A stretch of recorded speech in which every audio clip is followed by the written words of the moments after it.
Nous allons maintenant voir les cartes d'identité des tracés. Donc pour aller chercher les tracés qui sont rangés dans mes groupes, je vais cliquer sur la petite flèche bleue. Donc là par exemple, je vais aller regarder le tracé qui est présent dans le groupe qui s'appelle GR. Je clique sur la petite flèche bleue à droite. Je vois qu'il y a un tracé. Si j'appuie sur la flèche avec le point vert, je vais aller au début de ce tracé. De cette manière-là. Voilà, je vais au début de ce tracé. Si je reviens en arrière, j'y retourne. Si je clique sur l'œil, donc là, l'œil est noir, donc ça signifie que le tracé est visible. Si je clique dessus, l'œil devient gris, le tracé est invisible. Donc si je vais au début, on va voir que là, il m'emmène au début, le tracé vert a disparu. Je retourne. Je le remets visible. Et ensuite, je peux aller sur la fiche d'identité, la carte d'identité du tracé. Pour cela, je clique sur la petite flèche bleue. Ça ressemble très, dans les grandes lignes, aux cartes d'identité des points de repère. Donc vous avez le titre, le sous-titre que vous pouvez modifier, le groupe dans lequel est rangé le tracé. Donc là, on voit que c'est le groupe GR. Si je clique sur Edit, j'ai le listing des différents groupes que j'ai créés moi-même. D'où l'importance de d'abord créer les nouveaux groupes avant de venir ranger vos tracés.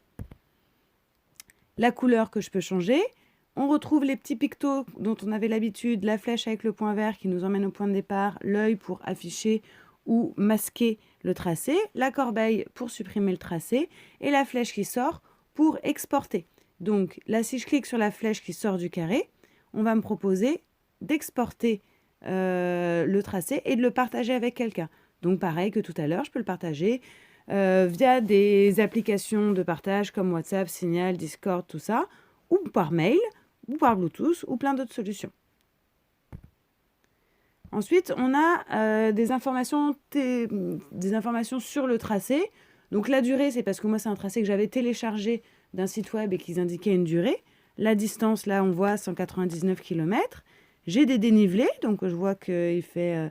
il y a plus 1818 mètres de dénivelé positif et moins 1800 de négatif. Le mini-maxi, donc on est en Gâtine, donc c'est relativement plat. La date du tracé, donc les vitesses, ça c'est parce que c'est le tracé de quelqu'un qui avait enregistré ses vitesses dessus, ça n'a pas forcément d'intérêt. Et enfin, on voit apparaître un petit bouton qui va être très intéressant, qui s'appelle « Charger les cartes ». Tout à l'heure, on a vu qu'on pouvait télécharger les cartes pour qu'elles soient visibles hors ligne grâce à la notion d'emprise. Donc, on téléchargeait une zone complète sur la carte. Là, grâce à ce petit onglet-là, je vais pouvoir télécharger les cartes qui correspondent juste à ce tracé-là. Donc, c'est plus économe en termes d'espace pris sur votre mémoire, la mémoire de votre téléphone. Donc, je clique sur « Charger les cartes ». Et là, automatiquement, Iphigénie va se déplacer le long du tracé pour faire apparaître les cartes. Et comme je vous l'ai dit tout à l'heure, une fois qu'une carte est apparue sur le téléphone, elle est enregistrée et disponible en ligne.